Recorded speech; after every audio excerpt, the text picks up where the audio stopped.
ಎಲ್ಲರಿಗೂ ನಮಸ್ಕಾರ. ಗುರುವರಿಯರೆಲ್ಲರ ಪಾದಗಳನ್ನು ಸ್ಮರಿಸುತ್ತಾ ಈ ದಿನ ನಾನು ಯೋಗಿಯ ಆತ್ಮಕಥೆ ಮುಂದುವರೆದ ಭಾಗವನ್ನು ನಿಮ್ಮ ಮುಂದೆ ಇಡ್ಲಿಕ್ಕೆ ನಾನು ತುಂಬಾ ಹರ್ಷವನ್ನ ಪಡ್ತೀನಿ. ಈ 5ನೇ ಅಧ್ಯಾಯದಲ್ಲಿ ಈಗಾಗಲೇ ಅವರು ಹಿಮಾಲಯಕ್ಕೆ ಹೋಗಿ ಆ ಪಲಾಯನಕ್ಕೆ ಅಡ್ಡಿಯಾದ ಘಟನೆಗೂ ಈಗೂ ಯುಕ್ತೇಶ್ವರ ಅವರ ಬದುಕಿನಲ್ಲಿ ಬರ್ಲಿಕ್ಕೂ 2 ವರ್ಷಗಳು ಕಳೆದು ಹೋಗಿದೆ.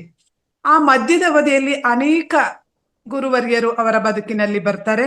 ಅದಕ್ಕೆ ಅವ್ರು ಹೇಳ್ತಾರೆ, ಸಾಲೋಮನ್ನನ ಒಂದು ಹಿತನುಡಿಯನ್ನ ಅವರು ನೆನಪು ಮಾಡ್ಕೊಳ್ತಾರೆ. ಆಗಸದಡಿಯಲ್ಲಿ ಪ್ರತಿಯೊಂದಕ್ಕೂ ಒಂದು ಅನುಕೂಲ ಸಂದರ್ಭವಿದೆ, ಪ್ರತಿ ಉದ್ದೇಶ ಸಾಧನೆಗೂ ಒಂದು ಕಾಲ ಇದೆ. ಅಂದ್ರೆ ಯಾವ ಕಾಲಕ್ಕೆ ಏನ್ ಆಗ್ಬೇಕು ಅದೇ ಆಗ್ಬೇಕು, ಹಾಗೂ ಈ ಆಕಾಶದ ಅಡಿಯಲ್ಲಿ ಎಲ್ರಿಗೂ ಕೂಡ ಅವಕಾಶ ಇದೆ ಅನ್ನೋ ಸಾಲೋಮನ್ನನ ಆ ವಿವೇಕ ನನ್ನಲ್ಲಿ ಇರ್ಲಿಲ್ಲ. ಅದರಿಂದ ನಾನು ಅನೇಕ ಗುರುಮುಖಗಳನ್ನ ಹುಡುಕ್ತಾ ಹೋದೆ. ಆದ್ರೆ ಪ್ರೌಢಶಾಲೆಯ ವ್ಯಾಸಂಗ ಮುಗಿಯುವವರೆಗೂ ಕೂಡ ನನ್ನ ಹಾದಿ ಹಾಗೂ ಗುರುವಿನ ಹಾದಿ ಬೆರೀಲಿಲ್ಲ ಅಂತ ಹೇಳ್ತಾರೆ. ಈ ನಡುವೆ ಅವರು ಕಾಳಿ ದೇವಸ್ಥಾನದ ಮುಂದೆ ಹೋಗಿದ್ದಾರೆ. ಆ ಗುರುಗಳ ಅರಸುವಿಕೆಯ ಒಂದು ಇದರಲ್ಲಿ ಅಲ್ಲಿ ಹೋದಾಗ ಒಂದು ವಾಕ್ಯ ಕೇಳಿಸುತ್ತೆ ಅವರಿಗೆ, ಸಂತರ ವಾಣಿ. ದೇವರು ಎಂಬುದು ಸರಳ, ಬೇರೆ ಎಲ್ಲವೂ ತೊಡಕು. ಸಾಪೇಕ್ಷವಾದ ಪ್ರಾಕೃತಿಕ ಪ್ರಪಂಚದಲ್ಲಿ ಸಮಗ್ರ ಮೌಲ್ಯಗಳನ್ನು ಅರಸಬೇಡ. ಇದನ್ನ ಕೇಳಿದ ತಕ್ಷಣ ಅವ್ರು ಗಕ್ ಅಂತ ಆ ಕಡೆ ತಿರುಗ್ತಾರೆ. ಯಾರಿಂತ ಅಮೂಲ್ಯವಾದ ವಾಕ್ಯಗಳನ್ನ ಹೇಳ್ತಾ ಇರೋರು ಅಂತ. ಆಗ ಅವ್ರು ಹೇಳ್ತಾರೆ, ನೀವು ನನ್ನ ಆಲೋಚನೆಗಳ ದಿಗ್ಭ್ರಮಣೆಯನ್ನು ವಾಸ್ತವವಾಗಿ ಭೇದಿಸಿದ್ದೀರಿ. ಪ್ರಕೃತಿಯಲ್ಲಿ ಕಾಣುವ ದಯಾಮಯತೆ ಹಾಗೂ ಭೀಕರತೆಗಳ ಗೊಂದಲವು ನನಗಿಂತ ವಿವೇಕಿಗಳಾದವರ ತಲೆಗಳನ್ನು ತಬ್ಬಿಬ್ಬಾಗಿಸಿದೆ ಅಂತ ಯೋಗಾನಂದರು ಹೇಳ್ತಾರೆ. ಅದಕ್ಕೆ ಆ ಸಂತರು ಹೇಳ್ತಾರೆ, ಆ ಸಂತರ ಉಡುಪಿನಿಂದ, ಅವರ ಅಭಾವದಿಂದ ಆತನೊಬ್ಬ ಅಲೆಮಾರಿ ಸಾಧು ಅಂತ ಇವ್ರಿಗೆ ಗೊತ್ತಾಗುತ್ತೆ. ಆಗ ಅವಳ ರಹಸ್ಯವನ್ನು ಬಗೆಹರಿಸುವವರು ಕೆಲವರಿರಬಹುದಷ್ಟೇ.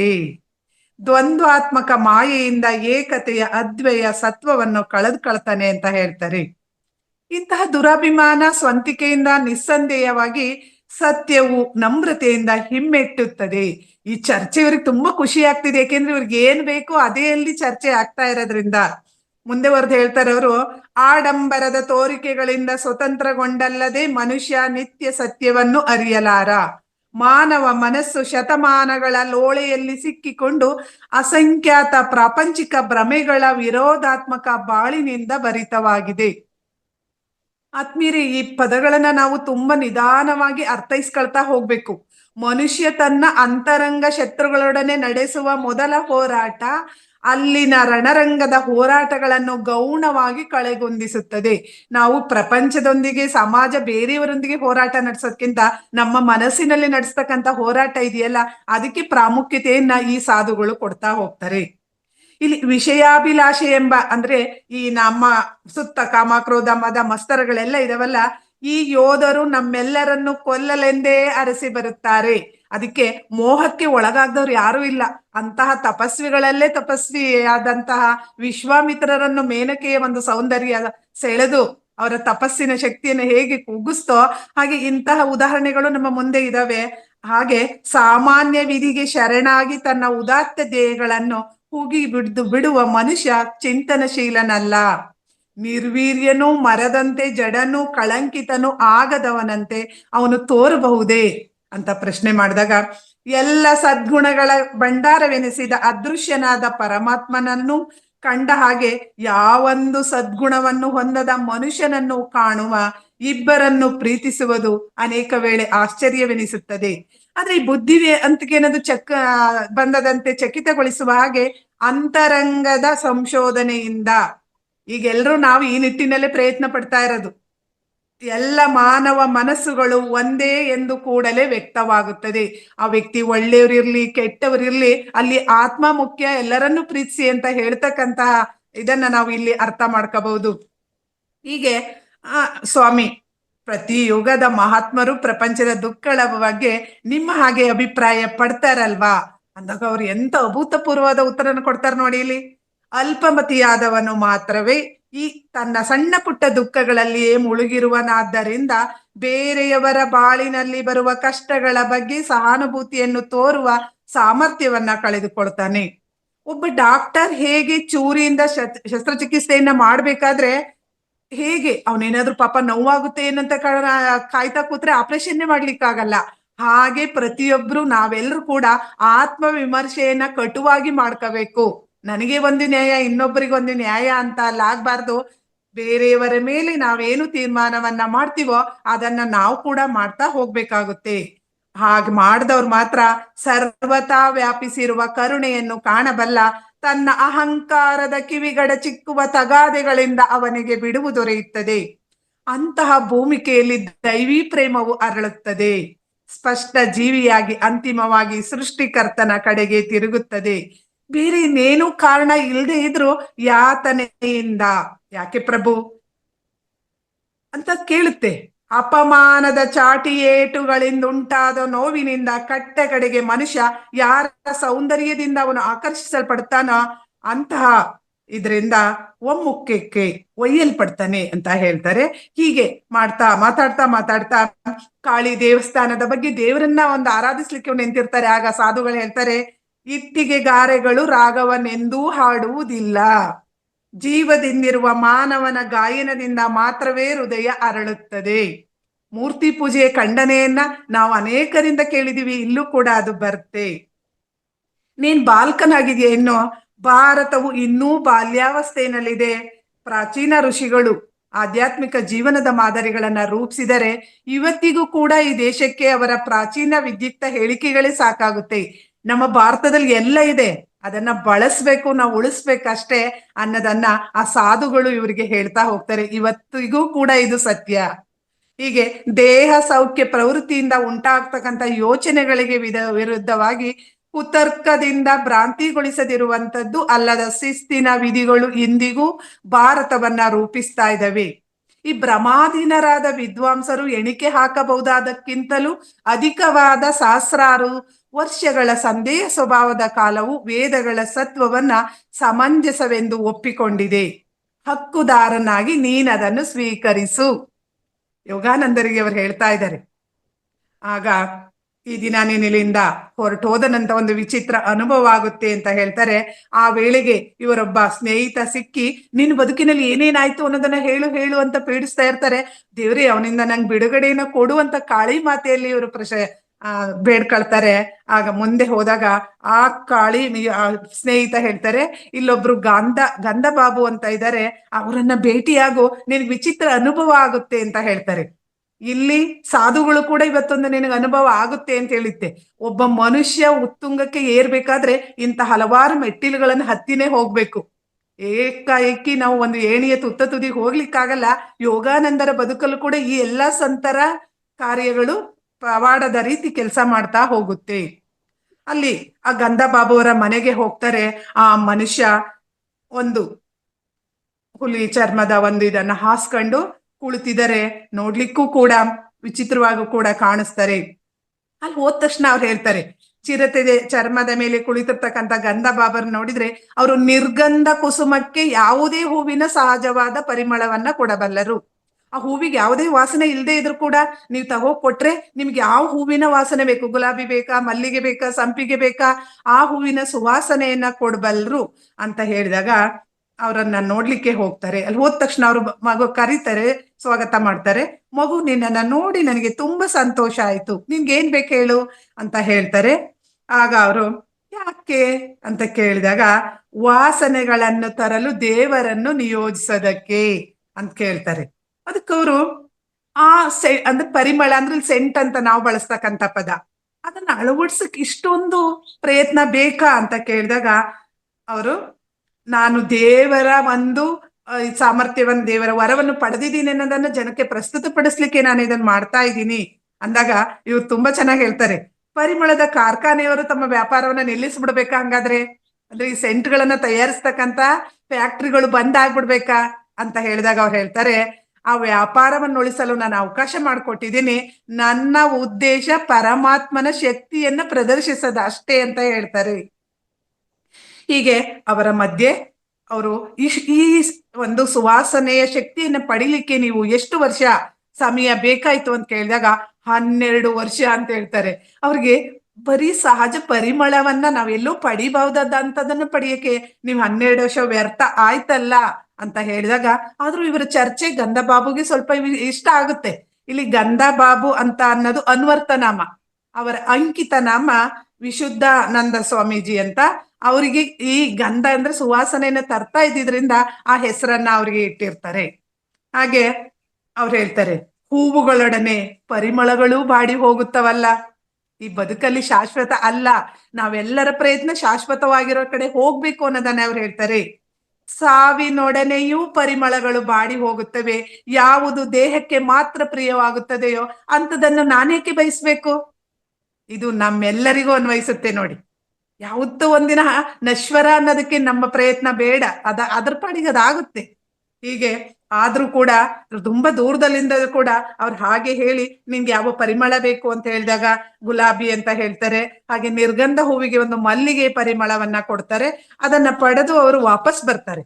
ವಾಪಸ್ ಬಂದಂತ ಸಂದರ್ಭದಲ್ಲಿ ಮನೆಗ್ ತಕ್ಷಣ ಅವರ ಅಕ್ಕ ಉಮಾ ಬಂದು, ಇದೇನೋ ನೀನು ಶೋಕಿ ಆಗ್ಬಿಟ್ಟಿದೀಯಾ, ಹೀಗ್ ಸೆಂಟ್ ಗಿಂಟೆಲ್ಲ ಅಂದ್ರೆ ಪರಿಮಳವನ್ನ ಸೂಸ್ಕೊಂಡ್ ಬಂದಿದೀಯ ಅಂದಾಗ ಇವ್ರಿಗೆ ಆಶ್ಚರ್ಯ ಆಗುತ್ತೆ. ಅಂದ್ರೆ ನನ್ನೊಬ್ಬನಿಗೆ ಪರಿಮಳ ಬರಲ್ಲ, ನಾನು ಯಾರ ಬಳಿ ಹೋಗ್ತೀನೋ ಅವರೆಲ್ಲರಿಗೂ ಕೂಡ ಅದು ಬರುತ್ತೆ ಅನ್ನೋದನ್ನ ಹೇಳ್ತಾರೆ. ಹೀಗೆ ಗಂಧಾಬಾಬುವಿನ ಜೊತೆ ಒಂದು ಬದುಕಿನ ಸತ್ಯಾಸತ್ಯತೆಗಳ ಚರ್ಚೆಯನ್ನ ನಡೆಸ್ತಾ ಇವೆಲ್ಲ ಹೇಗೆ ಕೆಲಸವನ್ನ ಮಾಡ್ತವೆ ಅನ್ನೋದನ್ನ ಹೇಳ್ತಾರೆ. ಹಾಗೆ ಅಲಕಾನಂದ ಇನ್ನೊಂದು ಕಥೆಯನ್ನ ಅವರಿಗೆ ಹೇಳ್ತಾರೆ. ಗಂಧಾಬಾಬುಗೆ ಇನ್ನೊಂದು ವಿಶೇಷ ಶಕ್ತಿ ಇದೆ ಅಂತ. ಅಂದ್ರೆ ಅವರು ಊಟಕ್ಕೆ ಕುಳಿತಿದ್ದಂತ ಸಂದರ್ಭದಲ್ಲಿ ಟ್ಯಾಂಜರಿನ್ ಹಣ್ಣುಗಳನ್ನ ಸೃಷ್ಟಿಸ್ಕೊಡ್ಬೇಕು ಅಂತ ಅಲಕಾನಂದರ್ ಕೇಳಿದಾಗ ತಥಾಸ್ತು ಅಂತ ಹೇಳ್ತಾರೆ ಗಂಧಾಬಾಬು. ತಕ್ಷಣ ಎಲ್ಲರ ಎಲೆಯ ಮೇಲೂ ಆ ಪೂರಿಯ ಒಳಗೆ ಸಿಪ್ಪೆ ಸುಲಿದ ಟ್ಯಾಂಜರಿನ್ ಹಣ್ಣುಗಳು ಇರೋದಿರುತ್ತೆ.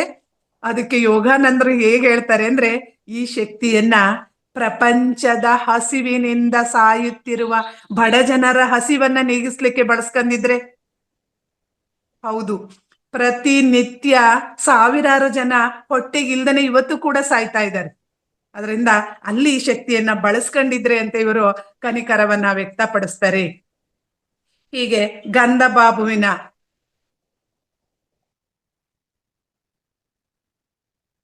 ಅನ್ನೋದನ್ನ ಇಲ್ಲಿ ಕಾಳಿಘಾಟ್ ದೇವಾಲಯದ ಬಳಿ ಇವೆಲ್ಲ ಅನುಭವಗಳನ್ನ ಪಡೆದವರು ಮುಂದೆ ಹೋಗ್ತಾರೆ. ಹೀಗೆ ಇವರ ಬದುಕಿನಲ್ಲಿ ಇವರು ಯಾರು ಕೂಡ ಪರಿಪೂರ್ಣ ಗುರುವಾಗಿ ಇವರಿಗೆ ಅನ್ಸಲ್ಲ, ಆದ್ರೆ ಕೆಲವೊಂದು ಪ್ರೇರೇಪಣೆಯನ್ನ ನೀಡ್ತಾ ಹೋಗ್ತಾರೆ. ಹಾಗೆ ಮುಂದೆ ಬಂದ್ರೆ ಒಬ್ಬ ಸಾಧು, ಅಂದ್ರೆ ಒಬ್ಬ ತುಂಬಾ ದೈಹಿಕ ಸಾಮರ್ಥ್ಯದಿಂದ ಹುಲಿಯನ್ನು ಸೋಲಿಸ್ತಕ್ಕಂತಹ ವ್ಯಕ್ತಿಯನ್ನ ಕಾಣ್ತಾರೆ ಅವರು. ಅವನ ಹೆಸರು ಹುಲಿ ಸ್ವಾಮಿ ಅಂತಲೇ ಅವನಿಗೆ ಹೆಸರಿರುತ್ತೆ. ಅಲ್ಲಿ ಚಂಡಿ ಎಂಬ ಸ್ನೇಹಿತನ ಜೊತೆ ಇವರು ಹೋಗ್ತಾ ಇರ್ತಾರೆ. ಹೋಗ್ಬೇಕಾದ್ರೆ ಹೀಗೆ ಬರಿಗೈಗಳಿಂದಲೇ ಹುಲಿಯನ್ನ ಹಿಡಿದು ಅವುಗಳೊಡನೆ ಹೋರಾಟ ನಡೆಸಿದಂತ ಆ ಸಂತರನ್ನ ಭೇಟಿಯಾಗ್ಬೇಕು ಅಂತ ಇವ್ರಿಗೂ ಕೂಡ ಕುತೂಹಲ ಇರುತ್ತೆ. ಯಾಕೆಂದ್ರೆ ನೀವು ಹಿಂದೆ ನೆನಪಿರ್ಬೋದು ನಿಮ್ಗೆ, ಅವರು ಹಿಮಾಲಯಕ್ಕೆ ಹೋಗ್ಬೇಕಾದ್ರೆ ಅಲ್ಲಿ ಹೇಳಿದ್ರು, ನಾವು ಧ್ಯಾನದಲ್ಲಿ ಉತ್ತುಂಗ ಸ್ಥಿತಿಗೆ ಹೋದಾಗ ಹುಲಿಗಳು ನಮ್ಮ ಮುಂದೆ ಬೆಕ್ಕಿನ ರೀತಿ ಕುಳಿತು ನಮ್ಮ ಜೊತೆ ಅವು ಕೂಡ ಸಾಧುಗಳಾಗಿ ಇರ್ತವೆ ಅಂತ. ಆದ್ರಿಂದ ಆ ನಿಟ್ಟಿನಲ್ಲಿ ತುಂಬಾ ಪ್ರಯತ್ನ ಮಾಡ್ತಾ ಇವರು ಮುಂದೆ ಹೋಗ್ತಾರೆ. ಆ ಹುಲಿ ಸ್ವಾಮಿಯ ಮನೆಗೆ ಹೋದಾಗ ಈಗ ಬೆಲ್ ಬಾರಿಸ್ತೀವಲ್ಲ ಆ ರೀತಿ ಅಲ್ಲಿ ಕಬ್ಬಿಣದ ಬಳೆಗಳನ್ನ ಜೋರಾಗಿ ಬಾರಿಸ್ತಾರೆ ಇವರು. ಅಲ್ಲಿ ಆ ಸೇವಕ ಓಡ್ ಬಂದು, ಅವನ ದೃಷ್ಟಿ ಹೇಗಿತ್ತು ಅಂದ್ರೆ, ಸಂತನ ಮನೆಯ ಶಾಂತಿಯನ್ನು ಗದ್ದಲದ ಆಗುಂತಕರು ಕದಡಲಾರರೆಂದು ಅವನದ ವ್ಯಂಗ್ಯದ ನಗೆ, ಅಂದ್ರೆ ಆ ರೀತಿ ವ್ಯಂಗ್ಯವಾಗಿ ನಗ್ತಾನೆ. ಹಾಗೇನೆ ಅಲ್ಲಿ ತುಂಬಾ ಜನ ಇರ್ತಾರೆ. ಆಗ ಇವ್ರಿಗೆ ಅರಿವಾಗುತ್ತೆ, ಸತ್ಯಾನ್ವೇಷಕನು ಅನುಷ್ಠಿಸಬೇಕಾದ ಭಾರತೀಯ ಅಲಿಖಿತ ನಿಯಮವೆಂದರೆ ತಾಳ್ಮೆ. ಯಾವುದೇ ಕೆಲಸಕ್ಕೂ ಕೂಡ ಈ ತಾಳ್ಮೆಯ ಅವಶ್ಯಕತೆ ಇದ್ದದು ಅನ್ನೋದು ಗೊತ್ತಾಗುತ್ತೆ.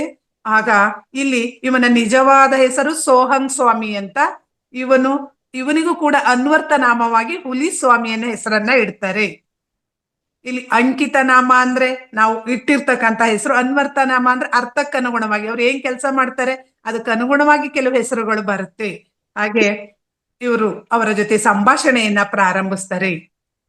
ನಮ್ಗೆ ದಯವಿಟ್ಟು ಸ್ವಾಮಿ, ಕಾಡಿನ ಕ್ರೂರ ಪ್ರಾಣಿಗಳನ್ನ, ಅದರಲ್ಲೂ ಬಂಗಾಳದ ರಾಜವ್ಯಾಘ್ರಗಳನ್ನ ಬರೀ ಮುಷ್ಟಿಯಿಂದಲೇ ದಮನ ಮಾಡಲು ನಿಮ್ಗೆ ಹೇಗ್ ಸಾಧ್ಯ ಆಯ್ತು ಅಂತ ಹೇಳಲ್ದಿಲ್ವಾ ಅಂತ ಕೇಳ್ತಾರೆ. ಮಕ್ಳೇ, ಹುಲಿಗಳೊಡನೆ ಹೋರಾಟ ನನಗೆ ಲೆಕ್ಕವಿಲ್ಲ, ಅಗತ್ಯವಾದ್ರೆ ಇಂದೂ ಮಾಡಿ ಏನು. ನೀವು ಹುಲಿಗಳನ್ನ ಹುಲಿಗಳಂತೆ ನೋಡ್ತೀರಿ, ನನಗಾದರೂ ಅವು ಸಾಕಿದ ಬೆಕ್ಕುಗಳು ಅಂತ ಶಿಶು ಸಹಜ ನಗೆಯನ್ನ ಅವರು ಬೀರ್ತಾರೆ. ಹೀಗೆ ಆ ಸಾಮರ್ಥ್ಯವನ್ನ ಇದ್ ಮಾಡ್ಲಿಕ್ಕೆ ಬನ್ನಿ ಅಂತ ಹೊರಗಡೆ ಹೋಗಿ ಕರ್ಕೊಂಡು ಹೋಗ್ತಾರೆ. ಅಲ್ಲಿ ಹೋಗಿದೆ ಒಂದು ಗೋಡೆ ಅಂಚನ್ನ ಬಲವಾಗಿ ಹಿಂಗೆ ಗುತ್ತಾರೆ. ಆ ಗುದ್ದಿದ ತಕ್ಷಣ ಒಂದು ಇಟ್ಟಿಗೆ ಕಳಚಿ ನೆಲಕ್ಕೆ ದೊಪ್ಪೆಂತ ಬೀಳುತ್ತೆ. ಆ ಬಂದಂತಹ ಕಿಂಡಿಯಲ್ಲಿ ಆಕಾಶ ವಿಶಾಲವಾಗಿ ಕಾಣಿಸ್ತಾ ಇರುತ್ತೆ. ಆಗ ಅವರಿಗೆ ಆಶ್ಚರ್ಯ ಆಗುತ್ತೆ. ಅಂದ್ರೆ ಆ ಸ್ವಾಮಿಯ ದೈಹಿಕ ಇದು ಕೂಡ ಹೇಗಿರುತ್ತೆ ಅಂದ್ರೆ ಒಂದು ಫುಟ್ಬಾಲಿನ ಚೆಂಡಿನ ರೀತಿ ಅವರ ತೋಳುಗಳಿರುತ್ತೆ. ಶರೀರ ಅಂತೂ ಭಯಂಕರವಾದ ಬಲಿಷ್ಠವಾದ ಒಂದು ಭೀಮ ಬಲವುಳ್ಳಂತಹ ಒಂದು ಶರೀರವನ್ನ ಅವರು ಹೊಂದಿರ್ತಾರೆ. ಇಂತಹ ದೈಹಿಕ ಸಾಮರ್ಥ್ಯವುಳ್ಳ ವ್ಯಕ್ತಿ ಹುಲಿಯನ್ನು ಕೂಡ ಸೋಲಿಸಬಹುದು ಅನ್ನೋ ನಂಬಿಕೆ ಇವರಿಗೆ ಬರುತ್ತೆ. ಹಾಗೇನೆ ಇವರ ಇಬ್ಬರ ನಡುವೆ ಮಾತುಕತೆ ಪ್ರಾರಂಭ ಆಗುತ್ತೆ. ಹೇಗೆ ಇದು ಸಾಧ್ಯ ಅಂತ ಅಂದಾಗ ನಾವು ಹುಲಿಯನ್ನ ಹೇಗೆ ಒಂದು ಸಾಕು ಬೆಕ್ಕನ್ನಾಗಿ ರೂಪ ಪರಿವರ್ತನೆ ಮಾಡಬಲ್ಲಬಹುದು ಅನ್ನೋದನ್ನ ನಮ್ಗೆ ಗೊತ್ತಾಗುತ್ತೆ ಅನ್ನೋದನ್ನ ಹೇಳ್ತಾ, ಅಲ್ಲಿ ಮಾಂಸಖಂಡಗಳನ್ನ ಹಿಡಿತದಲ್ಲಿ ಇಟ್ಕೊಳ್ಳಕ್ಕೆ ಮನಸ್ಸು ಕೂಡ ಮುಖ್ಯ. ಈಗ ಒಂದ್ ಮಗುಗೆ ನಾವು ಆ ಹುಲಿಯನ್ನ ಬೆಕ್ಕು ಅಂತ ತೋರ್ಸಿದ್ರೆ ಮಗು ಹೋಗಿ ಹುಲಿ ಹತ್ರ ಕೂತ್ರೆ ಹುಲಿ ಸುಮ್ನೆ ಇರುತ್ತಾ? ಅಂದ್ರೆ ದೈಹಿಕ ಸಾಮರ್ಥ್ಯ ಜೊತೆಗೆ ಮಾನಸಿಕ ಸಾಮರ್ಥ್ಯನು ಬೇಕು ಅನ್ನೋದನ್ನ ಅವರಲ್ಲಿ ಹೇಳ್ತಾ ಹೋಗ್ತಾರೆ. ಈಗ ಇವರಿಗೂ ಕೂಡ ಯೋಗಾನಂದರಿಗೂ ಕೂಡ ಅದೊಂದು ಗಳಿಗೆಯಲ್ಲಿ ಮಾತ್ರ ಇನ್ ಮುಂದೆ ಎಂದೂ ಬರಲ್ಲ. ಅವ್ರಿಗೆ ನಾನು ಕೂಡ ಇಂತಹ ಒಂದು ಅಭೂತಪೂರ್ವ ಕಾರ್ಯವನ್ನ ಮಾಡ್ಬೇಕು ಅಂತ ಅವರ ಮನಸ್ಸಿಗೆ ಬರುತ್ತೆ. ಅದಕ್ಕೆ ನಾನ್ ಕೂಡ ಮಾಡ್ಬಹುದಾ ಅನ್ನೋ ಪ್ರಶ್ನೆಯನ್ನ ಮಾಡ್ತಾರೆ. ಯಾಕಾಗ್ಬಹುದು? ಮನಸ್ಸನ್ನ ಶರೀರವನ್ನ ಸಿದ್ಧಗೊಳಿಸಿ ಮನಸ್ಸನ್ನ ನಿಯಂತ್ರಣದಲ್ಲಿ ಇಟ್ಕೊಂಡ್ರೆ ನಾವು ಕೂಡ ಕೆಲಸವನ್ನ ಮಾಡಬಹುದು ಅನ್ನೋದನ್ನ ಹುಲಿಸ್ವಾಮಿ ಇಲ್ಲಿ ಹೇಳ್ತಾ ಹೋಗ್ತಾರೆ. ಹೀಗೆ ಈ ನಿಟ್ಟಿನಲ್ಲಿ ಇವರು ಹುಲಿಗಳ ಒಂದು ಬೇಟೆಯನ್ನ ಆಡೋದನ್ನ ನಾವು ಕಾಣ್ತಾ ಹೋಗ್ತೀವಿ. ಹೀಗೆ ಒಂದು ದಿನ ಅವರ ತಂದೆ ತುಂಬಾ ಚಿಂತಾಕ್ರಾಂತರಾಗಿರ್ತಾರೆ. ಮಗನ ಬಳಿ ಬರ್ತಾರೆ. ಮಗು, ನಿನಗೊಂದು ಕೆಲವೊಂದು ಎಚ್ಚರಿಕೆ ಮಾತನ್ನ ಹೇಳ್ಬೇಕಾಗಿದೆ.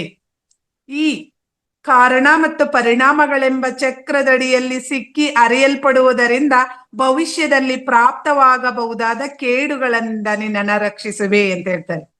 ಅಪ್ಪ, ನೀವೇನ್ ವಿಧಿವಾದಿಗಳ? ನೀವು ಭವಿಷ್ಯ ಹೇಳ್ತಿದ್ದೀರಪ್ಪ. ನಿಮ್ಮ ಅಂಧ ವಿಶ್ವಾಸವು ನನ್ನ ಚಟುವಟಿಕೆಗಳೆಂಬ ನೀರನ್ನು ಬಣ್ಣಗಡಿಸುವುದಕ್ಕೆ ಅವಕಾಶ ಕೊಡಿಸಬಹುದೇ?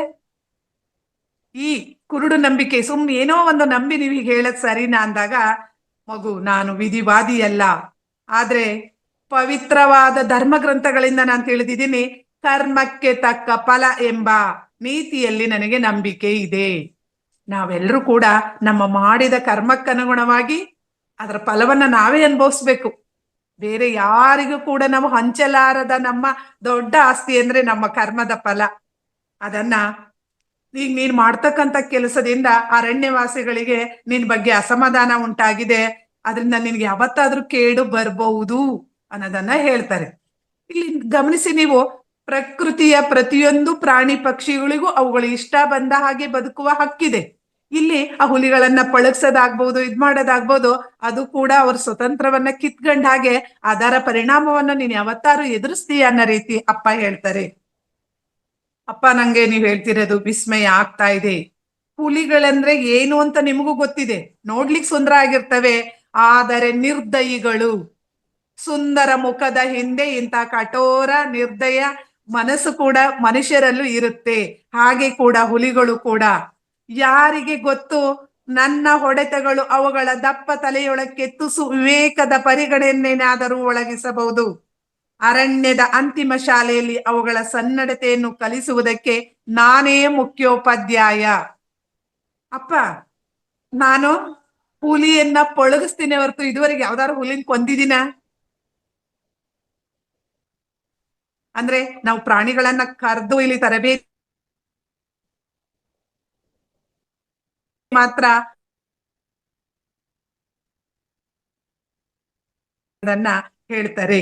ಆಗ ಅವ್ರು ಹೇಳ್ತಾರೆ, ಮಗು ಅಷ್ಟು ಸುಲಭವಾಗಿ ತನ್ನ ತಂದೆ ತಾಯಿಗಳ ಆಕ್ಷೇಪವನ್ನು ಮೀರಿ ನಡೆಯಲ್ಲ ಅಂತ ಹುಲಿಸ್ವಾಮಿಯಲ್ಲಿ ಮುಂದುವರಿಸಿ ಅದನ್ನ ಹೇಳ್ತಾ ಹೋಗ್ತಾರೆ.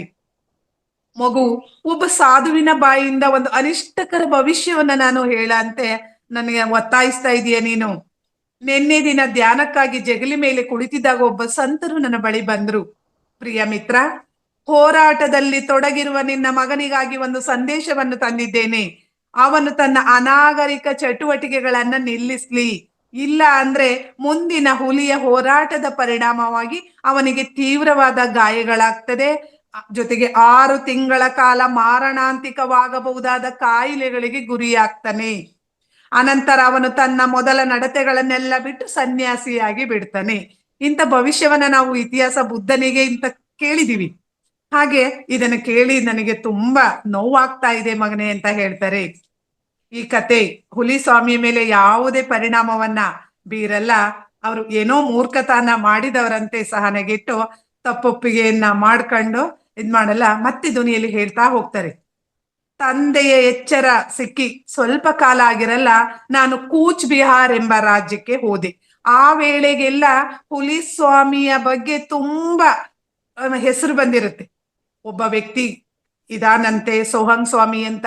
ಆ ವ್ಯಕ್ತಿ ಹುಲಿಗಳೊಡನೆ ಬರಿಗೈಯಲ್ಲಿ, ಯಾವುದೇ ಆಯುಧಗಳಿಲ್ಲ ಕೈನಲ್ಲಿ, ಬರಿಗೈನಲ್ಲೇ ಗುದ್ದಿ ಹುಲಿಯನ್ನ ಸೋಲಿಸಿ ಅದನ್ನ ಶರಣಾಗುವ ಹಾಗೆ ಮಾಡ್ತಾನಂತೆ ಅಂತ ಅಲ್ಲಿಯ ಸುತ್ತಮುತ್ತಲ ಎಲ್ಲ ಜಾಗಗಳಲ್ಲೂ ಪ್ರಸಿದ್ಧಿಯಾಗಿರುತ್ತೆ.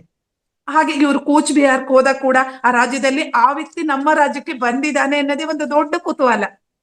ಹಾಗೆ ಅವರೆಲ್ಲರೂ ಕುತೂಹಲದಿಂದ ಅಲ್ಲಿ ಹೋಗಿ ಅಲ್ಲಿ ಒಂದು ರೆಸ್ಟ್ ಅನ್ನ ಮಾಡ್ತಾ ಇರ್ಬೇಕಾದ್ರೆ ಅಲ್ಲಿ ಜನ ಇವನನ್ನ ಹೇಗ್ ನೋಡ್ತಾರೆ ಅಂದ್ರೆ, ಆತನದೇನು ಕಾಲುಗಳೋ ಮರದ ಕಾಂಡಗಳು, ಅಂದ್ರೆ ಇವನ ದೈಹಿಕ ಆಕೃತಿನೇ ಹಾಗಿರುತ್ತೆ ಅಂತ ಅಜಾನುಭವಾದ ವ್ಯಕ್ತಿ ಇವನು. ಅಲ್ಲಿ ಅವರೆಲ್ಲರೂ ನೋಡ್ತಾ ಆ ಪ್ರಕಾಶನದ ಪತ್ರಿಕೆಯಂತೆ ಹಳ್ಳಿ ಹುಡುಗರು ಇವರೆಲ್ಲರೂ ಕೂಡ ಇವ್ರನ್ನ ಕುತೂಹಲದಿಂದ ನೋಡ್ತಾ ಇರ್ತಾರೆ. ಹೆಂಗಸರು ಕೂಡ ಮನೆ ಮನೆಗೆ ಆ ವಿಷಯವನ್ನ ತಲುಪಿಸ್ತಾ ಇದ್ದಾರೆ, ಇಂಥ ವ್ಯಕ್ತಿ ನಮ್ಮ ರಾಜ್ಯಕ್ಕೆ ಬಂದಿದ್ದಾನೆ ಅಂತ. ಇವ್ರು ಕೂತಿದ್ದಂತ ಸಂದರ್ಭದಲ್ಲಿ ಒಂದು ಕುದುರೆಯ ಮೂಲಕ ನಾಗಾಲೋಟದಿಂದ ಒಬ್ಬ ವ್ಯಕ್ತಿ ಬಂದು ಇವರ ಮನೆ ಮುಂದೆ ನಿಲ್ತಾನೆ. ಇವ್ರಿಗೆ ಗಾಬರಿ ಆಗುತ್ತೆ. ಮಾನವ ಕಾಯಿದೆಯನ್ನ ಅನುಷ್ಠಿಸುವ ಈ ಪ್ರಾಣಿಗಳಿಗೆ ಏನ್ ಬೇಕಾದ್ರೂ ಆದಿತ್ತೋ, ನನಗೆ ಏನೇನೂ ತಿಳಿಯದ ವಿಷಯಗಳ ಬಗ್ಗೆ ನನ್ನನ್ನ ಏನಾದ್ರೂ ತರಾಟೆಗೆ ತಗೊಳ್ಳಿಕ್ಕೆ ಇವ್ರು ಬಂದ್ರ ನನ್ನ ಮನೆಯ ಮುಂದೆ ಅಂತ. ಅವ್ರು ಬಂದವ್ರು ಹೇಳ್ತಾರೆ, ಮಹಾಶಯರೇ, ಕೂಚ್ ಬಿಹಾರಿನ ರಾಜಕುಮಾರರ ಪರವಾಗಿ ತಮ್ಮನ್ನ ಸ್ವಾಗತಿಸೋದಕ್ಕಾಗಿ ನಮ್ಮನ್ನ ಕಳಿಸ್ಕೊಟ್ಟಿದ್ದಾರೆ ಇಲ್ಲಿ. ನಾಳೆ ಬೆಳಿಗ್ಗೆ ಅವರ ಅರಮನೆಗೆ ತಮ್ಮನ್ನು ಬರಮಾಡಿಕೊಳ್ಳಲು ರಾಜರು ಬಹಳ ಹರ್ಷದಿಂದಿದ್ದಾರೆ. ಇವರು ಒಂದು ಕ್ಷಣ ಆ ಭವಿಷ್ಯದ ಬಗ್ಗೆ ಊಹೆಯನ್ನ ಮಾಡ್ಕೊಳ್ತಾರೆ. ಯಾವುದೋ ಅವ್ಯಕ್ತ ಕಾರಣದಿಂದ ನನ್ನ ಶಾಂತವಾದ ಪ್ರವಾಸದಲ್ಲಿ ಈ ಅಡ್ಡಿ ಬಂದಿದ್ರಿಂದ ನನಗೆ ತುಂಬಾ ವಿಷಾದ ಆಗುತ್ತೆ. ಆದ್ರೂ ನನ್ನ ಮನಸ್ಸು ಅಲ್ಲಿಗೆ ಹೋಗ್ಲಿಕ್ಕೆ ಒಪ್ಪಿಗೆಯನ್ನ ಕೊಡ್ತು.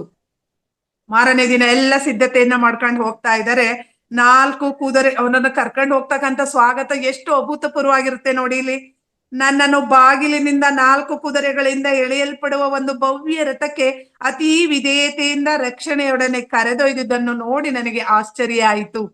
ಅಂದ್ರೆ ರಾಜನ ಆಸ್ಥಾನಕ್ಕೆ ಎಲ್ಲ ಡೋಲು ಡಂಗೂರದ ಸಮೇತ ಐಷಾರಾಮಿಯ ಒಂದು ಇದರಲ್ಲಿ ಕರ್ಕೊಂಡು ಹೋಗ್ತಾ ಇದ್ದಾರೆ. ನನ್ನನ್ನ ಆ ಬಿಸಿಲಿನಿಂದ ರಕ್ಷಣೆ ಮಾಡ್ಲಿಕ್ಕೆ ಸಾಲಂಕೃತ ಛತ್ರಿಯನ್ನ ಮೇಲೆ ಹಿಡಿದಿದ್ದಾರೆ. ಹಾಗೆ ರಾಜ ವಂಶೀಯನೇ ನನ್ನನ್ನ ಸ್ವತಃ ಸ್ವಾಗತ ಮಾಡ್ಲಿಕ್ಕಾಗಿ ಅರಮನೆಯ ಬಾಗ್ಲಲ್ಲಿ ನಿಂತಿದ್ದ, ಚಿನ್ನದ ಎಳೆಗಳಿಂದ ನೇಯ್ದಂತ ಉಬ್ಬು ಚಿತ್ರಗಳ ನಮೂನೆ ಇದ್ದ ನನ್ನ ಪೀಠವನ್ನ ನನಗೆ ನೀಡಿ ಹಸನ್ಮುಖಿಯಾಗಿ ಅವನು ಕುಳಿತಾನೆ. ಮಹಾರಾಜರೇ ಕರ್ದಿದ್ದಾರೆ ನಮ್ಮ ಪ್ರತಿಭೆಯನ್ನ ಗುರುತಿಸ್ಲಿಕ್ಕೆ ಅಂದ್ರೆ ಅದೊಂದು ವರ್ಣಿಸಲಾಗದಂತ ಸಂತೋಷದ ವಿಷಯ.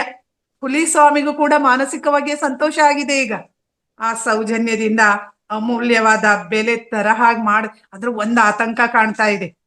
ನಾವು ಒಳ್ಳೆ ಕೆಲಸ ಮಾಡಿ ಎಲ್ಲಾದ್ರೂ ಹೋದಾಗ ಇರ್ತಕ್ಕಂಥ ಧೈರ್ಯ ಆತ್ಮವಿಶ್ವಾಸಕ್ಕೂ ನಾವು ಇಂತಹ ಕೆಲಸವನ್ನು ಮಾಡಿ ಹೋದಾಗ ನಮ್ಗೆ ಆಗ್ತಕ್ಕಂಥ ಆತಂಕಕ್ಕೂ ವ್ಯತ್ಯಾಸ ಇರುತ್ತೆ ಇಲ್ಲಿ. ಹಾಗೆ ಆರಾಮ್ನ ಎಲ್ಲ ಚೆನ್ನಾಗಿ ನಡೀತಿದೆಯಾ ನಿಮ್ಮ ಕೆಲಸ, ಈ ರೀತಿ ಲೋಕಾಭಿರಾಮದ ಕೆಲವು ಮಾತುಗಳನ್ನ ಆಡಿದ ಮೇಲೆ ಹೇಳ್ತಾರೆ ಅವರು, ನೀವು ಬೇರೆ ಯಾವುದರ ಸಹಾಯವೂ ಇಲ್ಲದೆ ಬರಿಗೈಯಿಂದಲೇ ನೀವು ಕಾಡು ಹುಲಿಗಳೊಡನೆ ಹೋರಾಡಬಲ್ಲಿರೆಂದು ನನ್ನ ನಗರದ ತುಂಬ ವದಂತಿ ಹಬ್ಬಿದೆ. ನಿಜ ಅಂತ ರಾಜನಿಗೆ ನಂಬಿಕೆ ಇಲ್ಲ, ಇಲ್ಲಿ ವದಂತಿ. ಅದ್ ನಿಜನಾ? ಅದು ಸರ್ವತಾ ನಿಜ. ಹುಲಿಸ್ವಾಮಿ ಹೇಳ್ತಾರೆ, ನಾನು ನಂಬ್ಲೆ? ಅರೆ, ನೀವು ಕಲ್ಕತ್ತೆಯ ಬಂಗಾಳಿಗಳು, ನಗರದ ಜನ ತಿಂತಕ್ಕಂಥ ಬಿಳಿಯ ಅಕ್ಕಿಯನ್ನ ತಿಂದು ಜೀವಿಸ್ತಕ್ಕಂಥವ್ರು ನೀವು. ದಯವಿಟ್ಟು ಸರಳವಾಗಿ ಹೇಳಿ, ತಾವು ಕೇವಲ ನಿರ್ಬಲ ಅಪೀಮು ತಿಂದ ಹುಲಿಗಳೊಡನೆ ಮಾತ್ರವೇ ನೀವು ಹೋರಾಡುತ್ತಿರುವುದಲ್ಲದೆ, ಅದನ್ನ ಹೇಳ್ತಾ ಹೇಳ್ತಾ ಅವನ ವಾಯ್ಸು ರೈಜ್ ಆಗ್ತಾ ಇದೆ. ಆತನ ಪ್ರಾದೇಶಿಕ ಉಚ್ಚಾರಣೆ ಕೂಡ ರಂಜಿತ ಆಗಿರುತ್ತೆ. ಆ ಮಾತು ಹೇಗಿರುತ್ತೆ ಅಂದ್ರೆ ಇವರ ಮರ್ಮವನ್ನೇ ಚುಚ್ಚ ಹಾಗೆ ನನಗೆ ಉತ್ತರ ಕೊಡ್ತಕ್ಕಂತ ಕೃಪೆಯನ್ನ ತೋರ್ಲಿಲ್ಲ. ಅವರೇ ಮುಂದುವರಿಸ್ತಾನೆ ರಾಜನೇ. ನಿಮ್ಮೊಡನೆ ಹಠ ಕಟ್ತೀನಿ ನಾನು, ಹೊಸದಾಗಿ ಹಿಡಿದ ಹುಲಿ ರಾಜ ಬೇಗಂ. ಅದನ್ನ ನನ್ನ ರಾಜ್ಯದಲ್ಲಿ ನಾನು ಅದನ್ನ ತರ್ಸಿದೀನಿ. ಅದರ ಹೊಡೆನೆ ಹೋರಾಡಿ ನೋಡೋಣ. ನೀವು ಕಾಡಿನಲ್ಲಿರೋದೋ ಯಾವುದೋ ಅಪೀಮನ್ನ ತಿಂದಂತ ಹುಲಿಯೊಡನೆ ಹೋರಾಟ ಮಾಡಿ ಈ ಹೆಸರನ್ನ ಪಡೆದಿದ್ದೀರಷ್ಟೇ. ನಾನು ತರಿಸಿರುವ ಈ ಹುಲಿಯೊಡನೆ ನೀವು ಹೋರಾಟ ಮಾಡಿ ಗೆದ್ರೆ ಮಾತ್ರ ನೀವು ಗೆದ್ದ ಹಾಗೆ. ನೀವ್ ಹೇಗ್ ಮಾಡ್ಬೇಕನ್ನ ಅದನ್ನ ಸರಪಳಿಯಿಂದ ಬಂಧಿಸಿ ಪ್ರಜ್ಞೆಯೊಡನೆ ಪಂಜರವನ್ನ ಬಿಟ್ಟು ಹೊರಗೆ ಅಂದ್ರೆ ಆ ರಾಜ ಶಾರ್ದೂಲವನ್ನ ನಿಮಗೆ ನಾನು ಅರ್ಪಿಸ್ತೀನಿ. ಹಾಗೂ ಅನೇಕ ಸಹಸ್ರ ರೂಪಾಯಿಗಳನ್ನು ಕೂಡ ನಾನು ಪುರಸ್ಕಾರವನ್ನ ಕೊಡ್ತೀನಿ. ನೀವು ಇದನ್ನ ಒಪ್ಕೊಳ್ತೀರಿ ಅಂದ್ರೆ ನೀವೊಬ್ಬ ಅಂತಹ ಸಾಹಸಿ ಅಂತ ಒಪ್ಕೊಳ್ತೀನಿ, ಇಲ್ಲ ಅಂದ್ರೆ ನೀವೊಬ್ಬ ಸೋಗುಗಾರ ಅಂತ ಹೇಳಿ ರಾಜ್ಯಾದ್ಯಂತ ನಿಮ್ಮ ಹೆಸರನ್ನ ಬೆಳಗಿಸ್ತೀನಿ. ಕೆಲವೊಮ್ಮೆ ಈ ಸಾಯಿಬಾಬಾನ ಹೆಸರಲ್ಲೂ ಕೂಡ ಇಂಥ ಪವಾಡ ನಡಿಬೇಕಾದ್ರೆ ಈ ನಿಟ್ಟಿನಲ್ಲಿ ಪ್ರಯತ್ನ ನಡೀತಾ ಹೋಗುತ್ತೆ. ಇತ್ತೀಚೆಗೆ ಬಂದಂತ ಒಬ್ರು ಸಾಯಿಬಾಬಾನ ವೇಷದಲ್ಲಿ ಇರ್ತಕ್ಕಂಥವ್ರು, ನಾನು ಏನನ್ ಬೇಕಾದ್ರೂ ಸೃಷ್ಟಿ ಮಾಡ್ತೀನಿ, ಚುಮ್ ಚುಮ್ ಚಾಂಕಾಳಿ ಅಂತ ಹೇಳಿ ಉಂಗ್ರ ಅದು ಇದು ಅನ್ನ ಸೃಷ್ಟಿ ಮಾಡಿ ಕೊಡ್ತಾ ಇರ್ತಾರೆ. ಆಗ ನರಸಿಂಹಯ್ಯ ಅಂತ ಶ್ರೇಷ್ಠ ಶಿಕ್ಷಣ ತಜ್ಞ ವೈಜ್ಞಾನಿಕ ವಾದಿಯವರು, ಅವರಾಗ ನನಗೆ ಸ್ವಾಮಿ ವಜ್ರ ವೈಡೂರ್ಯ ಏನೂ ಬೇಡ, ನಾನು ಬ್ರಹ್ಮಚಾರಿ, ನನ್ಗೆ ಯಾವ ಕುಟುಂಬ ಇಲ್ಲ, ನನಗೆ ಅದನ್ನೆಲ್ಲ ಅಂತ ಹೇಳಿ ನನ್ಗೊಂದು ಬೂದ್ಗುಂಬಳಕಾಯಿನ ಸೃಷ್ಟಿ ಮಾಡ್ಕೊಡಿ ಅಂತಾರೆ. ಅದಾಗಲ್ಲ ಅವರಿಗೆ. ತುಂಬಾ ಚರ್ಚೆ ನಡೆದು ಅದರ ನಡುವೆ ಆ ಸತ್ಯ ಅಸತ್ಯತೆ ನಡುವೆ ಪ್ರಶ್ನೆ ಮೂಡುತ್ತೆ. ಹಾಗೆ ಇಲ್ಲೂ ಕೂಡ ನಿಮ್ಮನ್ನ ಹಾಗೆ ಪರಿಗಣಿಸ್ಬೇಕಾಗುತ್ತೆ ಅಂತ ಹೇಳ್ತಾರೆ. ಆತನ ಸೊಕ್ಕಿನ ಮಾತುಗಳು ಗುಂಡಿನ ಮಳೆಗರೆದಂತೆ ನನ್ನ ಹೃದಯಕ್ಕೆ ತಟ್ಟಿದವು. ನಾನು ರೋಷದಿಂದಲೇ ಸ್ವೀಕೃತಿಯನ್ನ ಉಗ್ಗಡಿಸಿದೆ. ಆವೇಶದ ಭರದಲ್ಲಿ ಆ ರಾಜ ಕ್ರೌರ್ಯದ ನಗೆಯೊಡನೆ ಮತ್ತೆ ಹಿಂದಕ್ಕೆ ಕುಸ್ತು ಹೇಳ್ತಾನೆ, ಇನ್ ಮುಂದೆ 1 ವಾರಕ್ಕೆ ಸ್ಪರ್ಧೆ ಏರ್ಪಾಟ್ ನಡೆಯುತ್ತೆ. ಆದ್ರೆ ನಾನು ಅಲ್ಲಿಯವರೆಗೂ ಹುಲಿಯನ್ನ ನಿಮಗೆ ಮೊದ್ಲೇ ನೋಡ್ಲಿಕ್ಕೆ ಅವಕಾಶ ಕೊಡಲ್ಲ. ಈ ಪವಾಡಗಳು ಇವರೆಲ್ಲರ ಹಿಂದೆ ಇಂಥ ಘಟನೆಗಳು ಇರುತ್ತೆ, ನೀವ್ ಅಲ್ಲಿ ಏನಾದ್ರೂ ಮಾಡ್ಬೋದಲ್ಲಿ, ಅದರಿಂದ ಅದಕ್ಕಿಂತ ಮುಂಚೆ ಹುಲಿಯನ್ನ ನೋಡ್ಲಿಕ್ಕೆ ಅವಕಾಶ ಇಲ್ಲ ಅಂತ ಹೇಳ್ತಾರೆ. ಹಾಗೆ ಆ ಮೃಗಕ್ಕೆ ಸುಪ್ತ ವಾಹನೆ ಮಾಡಬಹುದೇನೋ ಅಥವಾ ರಹಸ್ಯವಾಗಿ ಅದಕ್ಕೆ ಅಪೀಮು ತಿನ್ನಿಸಿ ಏನೋ ಅಂತ ರಾಜಕುಮಾರ ಹೆದರಿರ್ಬಹುದು ಅಂತ ನನಗೆ ತಿಳಿದು ಅಂತ ಹೇಳ್ತಾರೆ. ಸರಿ, ಅರಮನೆಯಿಂದ ವಾಪಸ್ ಬರ್ತಾರೆ.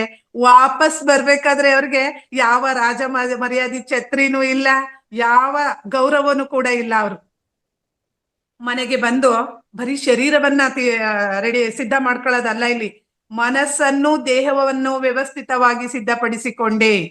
ನಾನು ಆ ಸೇವಕನ ಮೂಲಕ ಹಲವಾರು ವಿಚಿತ್ರ ಕಥೆಯನ್ನ ಕೇಳಿದೆ. ಇವ್ರಿಗೆ ಮತ್ತೆ ಈಗ ಭಯ ಆಗ್ತಾ ಇದೆ. ತಂದೆ ಹೇಳಿದ ಭವಿಷ್ಯ ಏನಾದ್ರು ನಿಜ ಆಗ್ಬೋದಾ? ನನ್ನ ಇದು ಆ ಹುಲಿಯೊಡನೆ ಹೋರಾಟದಲ್ಲೇ ನನ್ನ ಜೀವ ಅಂತಿಮ ಆಗ್ಬೋದಾ? ಈ ಎಲ್ಲ ಭಯದ ಜೊತೆ ನನ್ನ ಅನೇಕರ ಶಾಪ ನನಗೆ ಈಗ ತಟ್ಟಬಹುದಾ? ಎಲ್ಲ ಆತಂಕಗಳ ಒಡನೆ ಇವರು ಸಿದ್ಧತೆಯನ್ನ ಮಾಡ್ಕೊಳ್ತಾರೆ. ಹೀಗೆ ಇನ್ನೊಂದು ಹುಲಿಯ ಸ್ವರ್ಗಕ್ಕೆ ಮೃಗಗಳು ಮಾಡಿಕೊಂಡ ಪ್ರಾರ್ಥನೆಯ ಫಲ ಹೀಗಾಗಿರ್ಬೋದಾ? ಅದು ಎಲ್ಲ ಅವರೆಲ್ಲರ ಶಾಪದ ಫಲ ರಾಜ ಬೇಗಂಬೆಂಬ ಹುಲಿಯ ರೂಪದಲ್ಲಿ ನನ್ನ ಮುಂದೆ ಬಂದು ನಿಂತಿರ್ಬಹುದಾ ಅಂತ ಹೇಳಿ ಇವ್ರಿಗೆ ಅನೇಕ ಭಯದ ಈ ಚಿಂತನೆಗಳು ಇವರ ಮನಸ್ಸಿನಲ್ಲಿ ಆಗಾಗ್ಗೆ ಮೂಡ್ತಾ ಹೋಗುತ್ತೆ. ಹಾಗೆ ಇದು ಇಡೀ ರಾಜ್ಯದಲ್ಲಿ ಪ್ರಚಾರ ಆಗುತ್ತೆ. ಹುಲಿಯೊಡನೆ ಒಬ್ಬ ವ್ಯಕ್ತಿ ಕೈನಲ್ಲಿ ಬೇರೆ ಯಾವುದೇ ಆಯುಧ ಇಲ್ಲದೆ ಬರಿಗೈಯಿಂದಲೇ ಆ ಹುಲಿಯೊಡನೆ ಹೋರಾಡ್ತಾನೆ ಅಂತ ಹೇಳಿ ಅದಕ್ಕೆ ಟಿಕೆಟ್ಗಳು ಕೂಡ ಅಲ್ಲಿ ಮಾರಾಟ ಆಗುತ್ತೆ.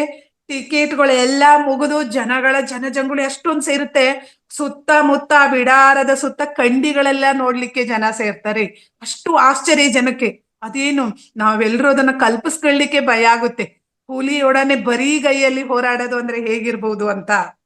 ಹಂಗೆ ಅವನು ಎಲ್ಲವನ್ನ ವ್ಯವಸ್ಥೆಯನ್ನ ಮಾಡಿರ್ತಾರೆ. ಅಲ್ಲೊಂದು ಕಬ್ಬಿಣದ ಪಂಜರ ಕೂಡ ಇರುತ್ತೆ. ಸುತ್ತ ಅಪಾಯದಿಂದ ಜನರನ್ನ ರಕ್ಷಿಸಕ್ಕಾಗಿ ಅಲ್ಲಿ ಎಲ್ಲವನ್ನ ಸಿದ್ಧತೆ ಆಗಿರುತ್ತೆ.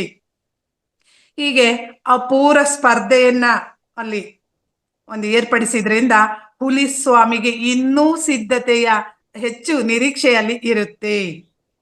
ಹಾಗೆ ರಾಜ ಬೇಗಂನ ಹೃದಯ ಭೇದಕವಾದ ಗರ್ಜನೆಯ ಆಸ್ಫೋಟಗಳ ನಡುವೆ ಹಾಗೂ ಹೆದರಿದ್ದ ಜನಸಮೂಹದ ಕೋಲಾಹಲದ ನಡುವೆ ನಾನು ಅಲ್ಲಿಗೆ ಹೋದೆ.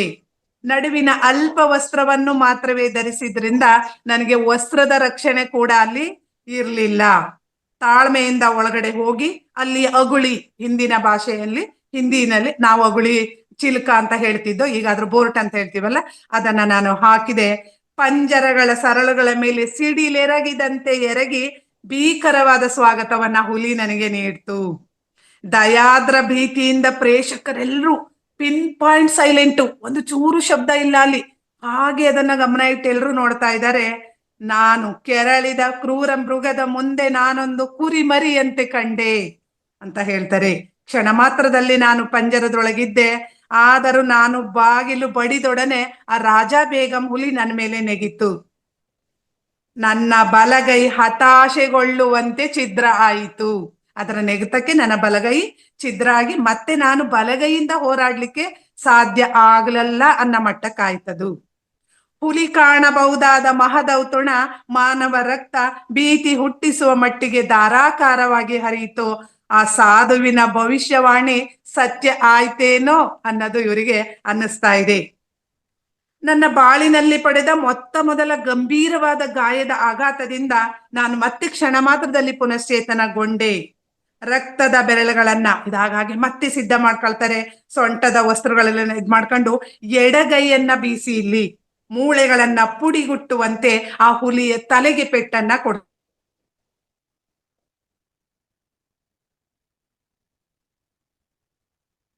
ಅದಕ್ಕೆ ಹೋಗಿ ಎರ್ಕೊಂಡು ಬೀಳುತ್ತೆ. ಹೀಗೆ ಮತ್ತೆ ಹುಲಿ ಮತ್ತು ಇದರ ನಡುವೆ ಈ ಸೋಹಂ ಸ್ವಾಮಿಯ ನಡುವೆ ಹೋರಾಟ ನಡೀತಾ ಹೋಗುತ್ತೆ. ಆ ಹುಲಿ ಕೂಡ ಅಷ್ಟೇ ಆವೇಶದಿಂದ ಇವ್ರ ಮೇಲೆ ಎಗರ್ತಾ ಇರುತ್ತೆ. ಹೀಗೆ ಆಕ್ರಮಣವನ್ನ ಹೆಚ್ಚಿಸ್ತಾ ಹೋಗುತ್ತೆ. ಇವರು ಕೂಡ ಮುಯ್ಯಿಗೆ ಮುಯ್ಯಿಯನ್ನ ಹಾಗೆ ಏಟನ್ನ ಕೊಡ್ತಾ ಇದ್ದಾರೆ. ಇವ್ರು ಕೊಟ್ಟಂತ ಏಟಿಗೆ ಎಲ್ಲ ದಿಕ್ಕುಗಳಿಗೂ ರಕ್ತ ಚೆಲ್ಲಾಡಿ ಪಂಜರ ಘೋರ ನರಕವಾಗಿತ್ತು. ಮೃಗದ ಗಂಟಲಿನಿಂದ ನೋವಿನ ಆಸ್ಫೋಟಗಳು ಕೊಲ್ಲುವ ಅಭಿಲಾಷೆ ಕೂಡ ಹೊರಹೊಮ್ಮುತ್ತೆ. ಅಂದ್ರೆ ಹುಲಿ ಒಂದು ನೋವಿನಿಂದ ತಟಸ್ಥವಾಗಿ ಬೀಳ ರೀತಿ ಆಗುತ್ತೆ. ಅಲ್ಲಿದ್ದ ಜನ ಎಲ್ಲ ಜೋರಾಗಿ ಕೂಗ್ತಾ ಇದ್ದಾರೆ, ಈಗ ಗುಂಡು ಹೊಡೆಯಿರಿ, ಹುಲಿಯನ್ನ ಕೊಲ್ಲಿರಿ ಅಂತ ಪ್ರೇಕ್ಷಕರಲ್ಲಿ ಕೂಗಾಟ ಹಬ್ಬುತ್ತೆ.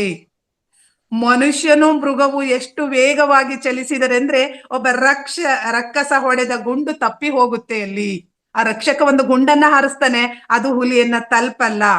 ಹಾಗೆ ಮತ್ತೆ ಭಯಂಕರವಾದಿ ಹೂಂಕರಿಸಿ ಅದು ಮತ್ತೆ ಬರ್ಲಿಕ್ ಬಂದಾಗ ಇವರು ಮತ್ತೆ ಕಟ್ಟ ಕಡೆಯ ಪೆಟ್ಟನ್ನ ಕೊಡ್ತಾರೆ. ಹುಲಿ ಕುಸಿದು ಅಚಲವಾಗಿ ಬಿದ್ದುಕೊಂಡಿತು.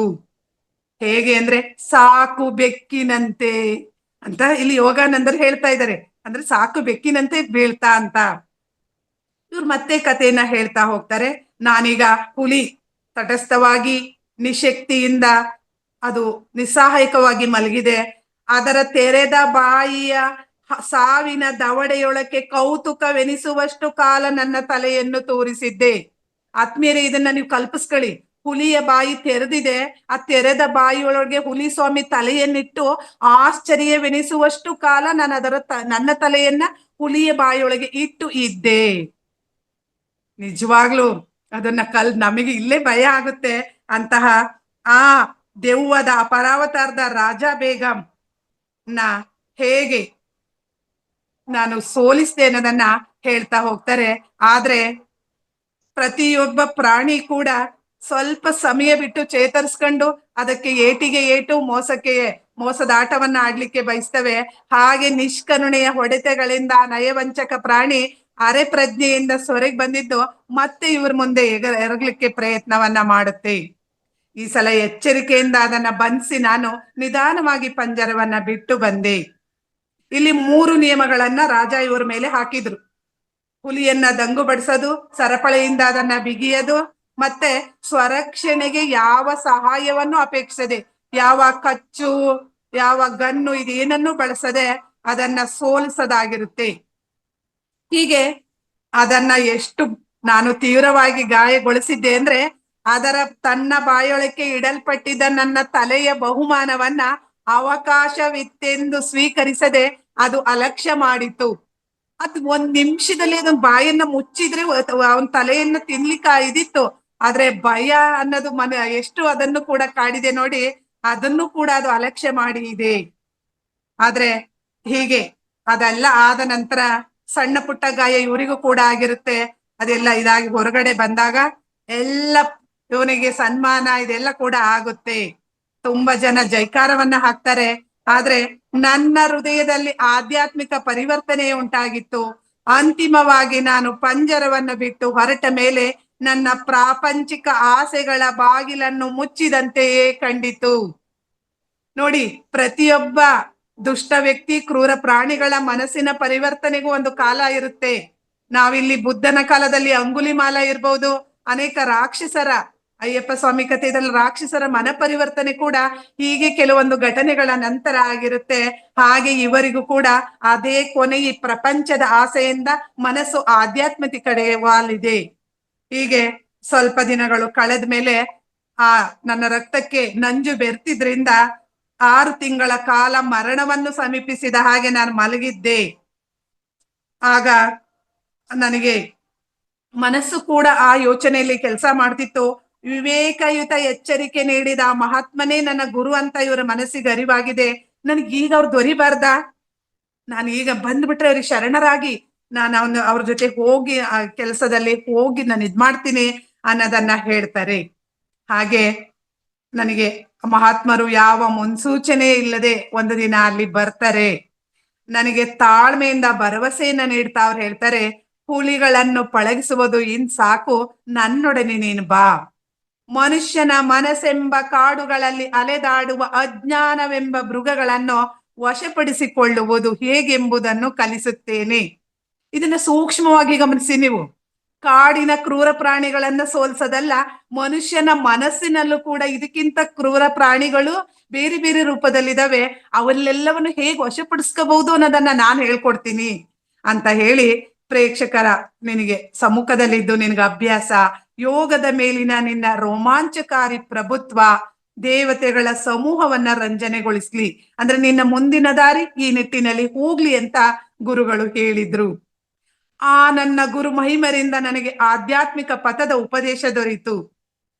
ಇದುವರೆಗೊಂದ್ರೆ ತುಂಬಾ ಕಾಲ ಅದನ್ನು ಉಪಯೋಗಿಸದೇ ಇದ್ದಿದ್ರಿಂದ ತುಕ್ಕು ಹಿಡಿದು ಹೋಗಿತ್ತು. ಯಾವುದೇ ವಸ್ತುಗಳನ್ನ ನಾವು ಬಳಸದೇ ಇದ್ದಾಗ ಹೇಗೆ ಅವು ಹಾಳಾಗಿ ಹೋಗ್ತವೋ ಹಾಗೆ ನಮ್ಮ ಮನಸ್ಸು, ನಮ್ಮ ಮನಸ್ಸಿನ ಸಾತ್ವಿಕ ಗುಣಗಳು ಅಷ್ಟೇನೆ. ಕರುಣೆ, ಮಮತೆ, ಪ್ರೀತಿ ಇವೆಲ್ಲವೂ ಕೂಡ ಬಳಸಿದಷ್ಟು ಹೆಚ್ಚುತ್ತವೆ. ಅದರಿಂದ ಇವರ ಆತ್ಮ ಕೂಡ ತುಕ್ಕಿಡಿದು ಹೋಗಿತ್ತು. ಅಂತಹ ಆತ್ಮದ ಬಾಗಿಲುಗಳನ್ನ ಅವರು ತೆರೆದ್ರು. ನನ್ನ ಶಿಕ್ಷಣಕ್ಕಾಗಿ ಇಬ್ರು ಕೂಡ ಕೈ ಕೈ ಹಿಡ್ಕೊಂಡು ಹಿಮಾಲಯಕ್ಕೆ ಹೊರಟೋ ನಾವು. ಆ ಸುಂಟರ ಗಾಳಿ ಅಂತ ನನ್ನ ಜೀವನದ ರೂಪುರೇಷೆಗಳನ್ನ ತಿಳಿಸಿದ್ದಕ್ಕೆ ಕೃತಜ್ಞರಾಗಿ ಆ ಚಂಡಿ ಕೂಡ ಯೋಗಾನಂದರು ಇಬ್ರು ಕೂಡ ಅವರಿಬ್ಬರಿಗೆ ನಮಸ್ಕಾರವನ್ನ ಮಾಡ್ತಾರೆ. ಅಂದ್ರೆ ಯೋಗಾನಂದರ ಮನಸ್ಸಿನ ಮೇಲೆ ಆಧ್ಯಾತ್ಮಿಕತೆಯತ್ತ ಅವ್ರು ಹೋಗ್ಲಿಕ್ಕೆ ಪ್ರಭಾವ ಬೀರಿದ ವ್ಯಕ್ತಿಗಳ ಪರಿಚಯವನ್ನ ಅವ್ರು ಮಾಡ್ತಾ ಹೋಗ್ತಾರೆ. ಆ ನಿಟ್ಟಿನಲ್ಲಿ ಲಾಹಿರಿ ಮಹಾಶಯರಿರ್ಬಹುದು, ಕೇದಾರನಾಥರಿರ್ಬಹುದು, ಕೇವಲಾನಂದರಿರ್ಬಹುದು, ಅದೇ ರೀತಿ ಗಂಧಸ್ವಾಮಿ, ಹುಲಿಸ್ವಾಮಿ, ಇವರೆಲ್ಲರೂ ಕೂಡ ಇವರ ಬದುಕಿನ ಉತ್ತಂಗದ ಒಂದೊಂದು ಮೆಟ್ಟಿಲಾಗಿ ಇಲ್ಲಿ ಕಾಣಿಸ್ತಾರೆ. ಆತ್ಮೀಯರೇ, ಇಲ್ಲಿಗೆ 6 ಅಧ್ಯಾಯಗಳು ಪೂರ್ಣ ಆಗಿದೆ. ಅವಕಾಶ ಸಿಕ್ಕಾಗ ನಾವು ಮುಂದಿನ ಅಧ್ಯಾಯಗಳನ್ನ ಅವಲೋಕಿಸೋಣ. ನನಗೆ ಇಂತಹ ಒಂದು ಅದೃಷ್ಟವನ್ನ ದಯಪಾಲಿಸಿದಂತಹ ಗುರುವರಿಯರಿಬ್ಬರಿಗೂ ಕೂಡ ನಾನು ಶಿರಸಾಷ್ಟಾಂಗ ನಮಸ್ಕಾರವನ್ನ ಮಾಡ್ತೀನಿ. ತುಂಬು ಹೃದಯದ ಧನ್ಯವಾದಗಳು ಎಲ್ರಿಗೂ ಕೂಡ. Yes madam, thank you so much. ನಮಸ್ತೆ ಸರ್. ಇವತ್ತಿನ ಅದ್ಭುತವಾದ ರೀತಿಯಲ್ಲಿ ಹೇಳಿದ್ರಿ. ಸೊ ಇದೆಲ್ಲ ತಿಳ್ಕೊಂಡಂತ ಇನ್ನೂ ಜಾಸ್ತಿ ಇಂಟ್ರೆಸ್ಟ್ ಬರ್ತಾ ಇರ್ತದೆ. ಇದು ಇನ್ನೂ ಜಾಸ್ತಿ ತಿಳ್ಕೊಬೇಕು ಅಂತ, ಯಾಕಂದ್ರೆ ಅಂತ ಅದ್ಭುತವಾದ ವಿಷಯ ಪ್ರತಿಯೊಂದು ದಿವಸ ನೀವು ಹೇಳ್ತಾ ಇದ್ರಿ. ಇದು ಒಬ್ಬ ಯೋಗಿ ಆತ್ಮಕಥೆ. ಇದು ಎಷ್ಟು ಸರಿ ಕೇಳಿದ್ರು ಪದೇ ಪದೇ ಕೇಳ್ಬೇಕಂತ ಅನಿಸ್ತದೆ. ಯಾಕಂದ್ರೆ ಅದರಲ್ಲಿ ಅಷ್ಟು ಪವಾಡ ವಿಷಯಗಳು ನಡೆದಿದೆ. ಅದಕ್ಕೆ ಯೋಗಾನಂದ ಪರಮಹಂಸ ಅವರು ಈ ಬುಕ್ಕನ್ನು ಇಡೀ ಪ್ರಪಂಚಕ್ಕೆ ಎಲ್ಲಾ ಭಾಷೆಗಳಲ್ಲಿ ಅನುವಾದ ಮಾಡಿದ್ದಾರೆ. ಎಲ್ಲಾ ಭಾಷೆಗಳು. 16 ಭಾಷೆಗಳಾಗಿದೆ ಸರ್. ನನ್ನ ಪ್ರಕಾರ ಒಂದು 18 ಮೇಲೆ ಆಗಿರ್ಬೋದು ಅಂತ ಅನ್ಕೊಂಡಿದ್ದೀನಿ ಇಷ್ಟವರೆಗೂ.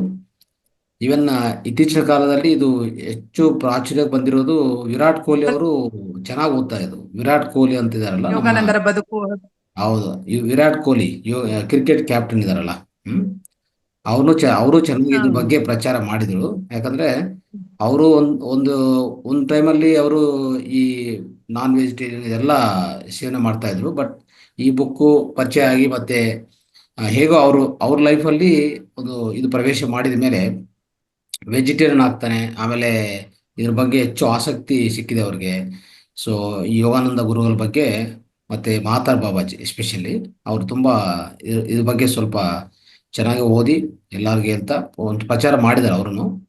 ಇನ್ನು ರಜನಿಕಾಂತ್ ಅವರು ಇತ್ತೀಚಿನ ಕಾಲದ celebrity, one of the celebrity. ಅವರು ತುಂಬಾ ಈ ಬುಕ್ ಓದಿ ಇದನ್ನು ಯಾರಿಗಾದ್ರೂ ನಾವು ಗಿಫ್ಟ್ ಕೊಡ್ಬೇಕಂದ್ರೆ ಇದು ಕೊಡ್ಬೇಕು. ಎಲ್ಲೇ ಹೋದ್ರು ಸಪೋಸ್ ಯಾವ್ದಾರ ಒಂದು ಫಂಕ್ಷನ್ ಆಗಿದ್ರೆ ಈ ಬುಕ್ಕು ಯಾವ ಲ್ಯಾಂಗ್ವೇಜ್ ಅಲ್ಲಿ ಬೇಕಂದ್ರೆ ಸಿಗತ್ತೆ. ದಯವಿಟ್ಟು ಇದ್ರ ಮಾತ್ರ ನೀವು ಬೇರೆಯವ್ರು ಕೊಡ್ತಾ ಹೋಗಿ, ಅವ್ರಿಗೆ ಹೇಳಿ ಇದು ಓದಿ ಅಂತ. ಯಾಕಂದ್ರೆ ಆ ಪವಾಡಗಳು ಓದಿದ ಮೇಲೆ ನಮ್ಗೆ ಅರ್ಥ ಆಗತ್ತೆ ಆಧ್ಯಾತ್ಮಿಕತೆ, ಅದಕ್ಕಿರುವಂತ ಶ್ರೇಷ್ಠತೆಯನ್ನು ವಿಶಿಷ್ಟತೆ ಏನಂತ. ಅಷ್ಟವರೆಗೆ ಅರ್ಥ ಆಗಲ್ಲ. ಒಂದೊಂದು ಚಾಪ್ಟರ್ ಓದಿದ್ರೆ ಸಾಕು. ಬುಕ್ಕಲ್ಲಿ ಇನ್ನೂ ಒಂದೊಂದು ಚಾಪ್ಟರ್ ಓದಿದ್ರೆ ನಮ್ಗೆ ಅದರಲ್ಲಿ ಇದೆ ಇರುವಂತ ಸರ್. ನಾನು ಎಲ್ಲವನ್ನು ಇದು ಹೇಳಲಿಕ್ಕೆ ಆಗಲ್ಲ, ಆದ್ರೆ ವಾಯ್ಸ್ ಬ್ರೇಕ್ ಆಗ್ತಾ ಇದೆ ನೋಡಿ, ಸ್ವಲ್ಪ ಸರಿಪಡಿಸ್ಕೊಳ್ಳಿ ಸಿಗ್ನಲ್. ಸೊ ಆ ರೀತಿಯಲ್ಲಿ ಸೊ ಯಾರೇ ಇನ್ನೊಬ್ರಿಗೆ ಗಿಫ್ಟ್ ಕೊಡ್ಬೇಕಂತ ದಯವಿಟ್ಟು ಈ ಬುಕ್ಕೇ ಕೊಡಿ. ಇಲ್ಲಿಂದ ಐ ಮೀನ್ ಇವತ್ತಿಂದ ನಾವು ಇದೊಂದು ರೂಢಿ ಮಾಡ್ಕೊಳ್ಳೋಣ, ಅಭ್ಯಾಸ ಮಾಡ್ಕೊಳ್ಳೋಣ. ಯಾವುದೇ ಗಿಫ್ಟ್ ಕೊಡ್ಬೇಕಂದ್ರೆ ಯೋಗಿ ಆತ್ಮಕತೆ. ಓಕೆ, ಯೋಗಿ ಆತ್ಮಕತೆ ಕೊಡೋದು ತುಂಬಾ ಉತ್ತಮ. ರೈಟ್. ಓಕೆ ಓಕೆ ಮಿತ್ರರೇ, ಸೊ ಇನ್ನು ಪ್ರಶ್ನೆಗಳು ಮತ್ತೆ ನಿಮ್ಮ ಅನಿಸಿಕೆಗಳು ಕೊಡ್ಬೋದು. ಹೇಳಿ madam. Ashwini okay madam. Vani madam, ನಿಮಗೆ ತುಂಬಾ ಧನ್ಯವಾದಗಳು. ಪರಮಹಂಸ ಯೋಗಾನಂದರ ಮುಂದುವರಿದ ಭಾಗ ಇವತ್ತಿಗೆ ನೀವು ಹೇಳಿದ್ರಿ. 3 ದಿವಸದಿಂದ ಕಂಪ್ಲೀಟ್ ಆಗಿ ಹೇಳ್ತಾ ಇದ್ದೀರಾ. ತುಂಬಾ ವಿಚಾರಗಳು, ಪವಾಡಗಳನ್ನ ನಾವು ತಿಳ್ಕೊಳ್ತಾ ಇದ್ದೀವಿ. ಹಾಗೆ ಮಾಸ್ಟರ್ಸ್, ಇವತ್ತಿನ ಜ್ಞಾನಕ್ಕೆ ಸಂಬಂಧಪಟ್ಟಂತೆ ವಿಷಯ ಅನಿಸಿಕೆಗಳು ಏನಾದರೂ ಇದ್ದರೆ 3 ಮಾಸ್ಟರ್ಸ್ ಹ್ಯಾಂಡ್ ರೈಸ್ ಮಾಡಿ, ನಂತರ ಸಮಗ್ರ ಜೀವನ ಶೈಲಿ ಭಾಗ ಇರುತ್ತೆ. Mallappa sir. Yes sir.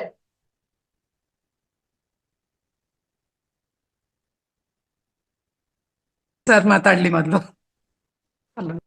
Sir unmute ಮಾಡ್ಕೊಳ್ಳಿ. Recording in progress.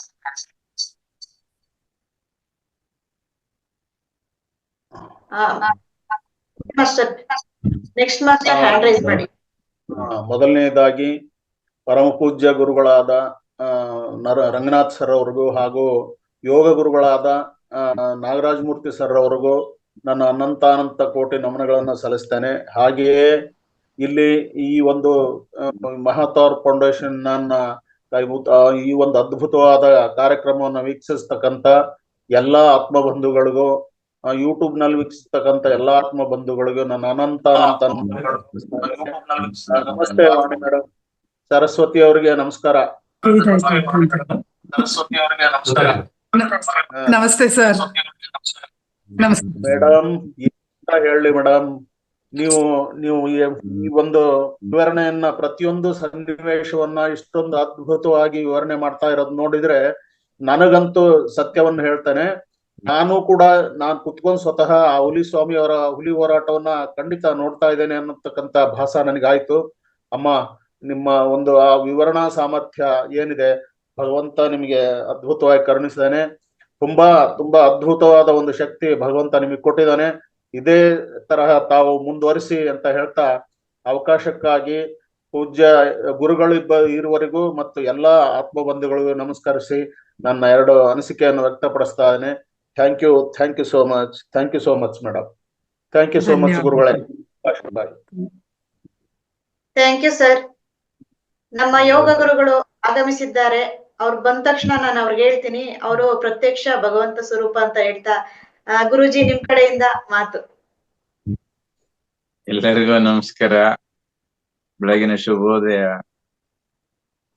ನಾನು ಅಂತಿಮದ ಕ್ಷಣದಲ್ಲಿ ಬಂದಿದ್ದು, ಪೂರ್ಣವಾಗಿ ಅದ್ರದ್ದು ಅವರ ಕಥೆಯನ್ನ, ಆತ್ಮಕಥನವನ್ನ ಕೇಳಿಸ್ಕೊಳಕ್ ಆಗ್ಲಿಲ್ಲ.